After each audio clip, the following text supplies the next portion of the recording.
ફાળો ઉઘરાવી અને આ જે રસ્તો છે એ રસ્તો બનાવ્યો છે।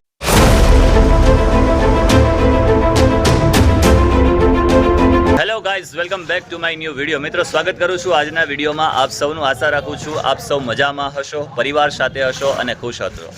કાલે રાત્રિ દરમિયાન આપણે લાઈવ થયા હતા। 10 વાગ્યાથી માંડીને 11 વાગ્યા સુધી આપણે લાઈવ રહ્યા। ઘણા બધા લોટ્સ ઓફ પ્રકારના માંગરોળને લઈને તમામ વોર્ડની અંદર પાણીના, રસ્તાના, કચરાના એવા ઘણા બધા પ્રશ્નો લોકોની સમક્ષ એમ કહેવાય ને કે પનપી રહ્યા છે।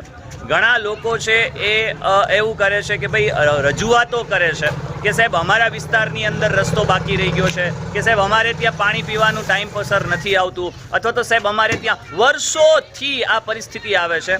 બને છે એવું છે કે રસ્તા બને છે, રસ્તા બની ગયા પછી ચોમાસા દરમિયાન એ ધોવાણ થાય છે, ફરી પાછું એનું પેચિંગ વર્ક થાય છે, એમને એમ સરકારના કરોડો રૂપિયા વેડફાઈ જાય છે।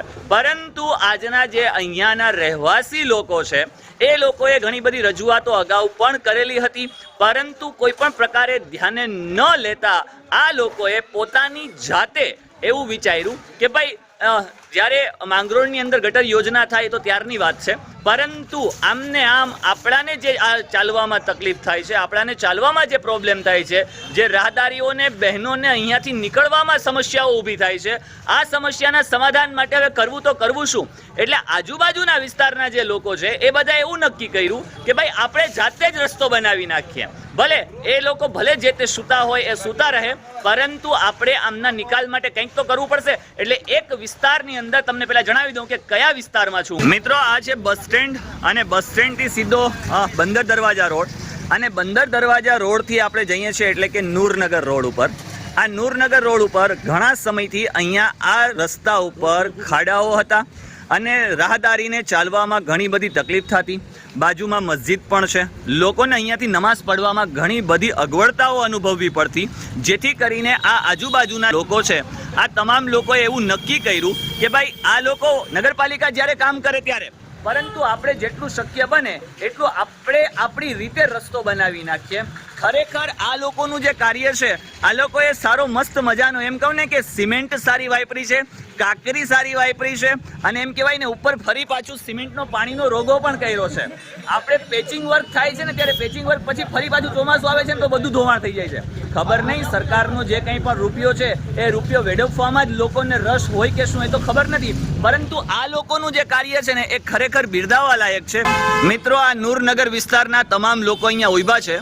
આ લોકો બધાએ ફાળો ઉઘરાવી અને આ જે રસ્તો છે એ રસ્તો બનાવ્યો છે કે આ લોકોએ અહીંયા એ લોકોની પોતાની ફરજ સમજી અને અહીંયા આ જે રસ્તો કે જે નગરપાલિકાના અંડરમાં આવે છે, જેનું કાર્ય નગરપાલિકાએ કરવાનું હોય છે, એની જગ્યાએ આ લોકોએ પોતાની નૈતિક ફરજ સમજી અને આ કાર્ય હાથ ધરી દીધો છે।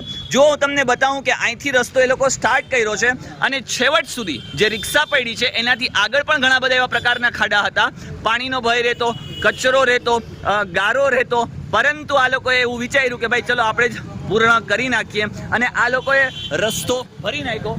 માંગરોળના તમામ લોકોને ખરેખર આ લોકો ઉપર ગર્વ થવો જોઈએ, અને નગરપાલિકા જો ઊંઘતી હોય અથવા તો જે કાર્ય ખરેખર થઈ શકતું હતું, જે એના હસ્તગત આવતું હતું, એ લોકોને આ કાર્ય ઝડપથી કરી નાખવું જોઈતું હતું, કારણ કે પ્રી મોન્સૂનની કામગીરી તો માત્ર અને માત્ર ચોપડે જ આપણે જોઈએ છીએ। ક્યારે પ્રી મોન્સૂન આવશે અને એની કામગીરી ક્યારે સચોટતાપૂર્વક થશે એની ખબર નથી, પરંતુ આ લોકોએ આજે આ કરી બતાવ્યું। એટલે માંગરોળના તમામ લોકોને મારી એક નમ્ર અપીલ છે કે જ્યાં સુધી તંત્ર ઊંઘી રહ્યું છે ત્યાં સુધી તમે તમારી પોતાની ફરજ સમજીને ચાલુ કરી દો, પછી વેરો છે, ટેક્સ છે, એ પછીનો પ્રશ્ન છે। તમે મારો મતલબ સમજી રહ્યા હશો, પરંતુ આજના આ વિડીયો માટે લાઈક કરી દો, શેર કરી દો, કમેન્ટ કરી દો। અને મિત્રો, બીજો એક પ્રશ્ન આવ્યો છે કે આ જે થાંભલો છે આ થાંભલે સ્ટ્રીટ લાઇટ નથી। એક બીજો મુદ્દો આવ્યો છે તો કહી દઉં, આઇકોનિક રોડ રસ્તા કોને ન ગમે? બધાને ગમતા હોય। મારું ગામ સુંદર હોય, સ્વચ્છ હોય, આઇકોનિક હોય અને પેરિસ જેવા રોડ રસ્તા હોય તો ખરેખર કોને ન ગમે? પણ કહેવાનો મતલબ એવું છે કે મિત્રો, જ્યારે આઇકોનિક રોડ રસ્તા હતા, જે રસ્તા ઉપર બેન્ચીસો નાખવાની હતી, એ બેન્ચીસો ગાયબ છે, ક્યાંય જોવા મળતી નથી। કદાચ તમને ક્યાંય દેખાય તો મને કહેજો। બીજું ખાસ છે કે જે પોલ નાખવાના હતા લાઇટિંગના, આ લાઇટોના જે પોલ છે આ પોલની અંદર પણ માત્ર દીવો બળતો હોય એ રીતે એ લાઇટના પોલ નાખેલા છે. એની અંદર ઘણી જગ્યાએ જે જોઈએ પ્રકારના પાવર નથી આવતા. ઘણી વખતે હું નાઇટનો વિડીયો વિઝન પણ તમને બતાવી દઈશ, એટલે તમને ખ્યાલ આવી જશે. અને મિત્રો આ થાંભલા ઉપર અહીંયાથી નીકળવામાં તકલીફ થાય છે, જેથી કરીને અહીંયા પણ આ લાઇટની વ્યવસ્થા છે. જો નગરપાલિકાના તમામ જે કોઈ જીતેલા ઉમેદવારો, જીતેલા સભ્યો જે કોઈ પણ જોઈ રહ્યા હોય મારો વિડીયો, તો પોતાની ફરજ સમજીને પબ્લિકની વચ્ચે આવો. પબ્લિકે તમને જે મત આપ્યા છે એના માટે આપ્યા છે કે આ સદસ્ય કે આ વ્યક્તિ થકી મારું કાર્ય થશે, અને એ તમારી પોતાની સૌથી પહેલી ફરજ છે. ને તમામને મારી નમ્ર બે હાથ જોડીને અપીલ છે કે લોકોને જ્યાં સમસ્યાઓ થઈ રહી છે એ સમસ્યાના સમાધાન માટે જેટલું શક્ય બને એટલું વહેલું ને વહેલું લોકોની વચ્ચે ઉતરી આવો. ધન્યવાદ. મળીએ છીએ નેક્સ્ટ વિડીયોની અંદર. ત્યાં સુધી ખુશ રહો, પરિવાર સાથે રહો, ખૂબ આનંદમય રહો, ખૂબ પ્રગતિ કરો. અને હા, માંગરોળના વિકાસમાં જેટલો શક્ય બને એટલો પોતાની નૈતિક ફરજ સમજી અને ફાળો આપો. આવજો. Bye bye.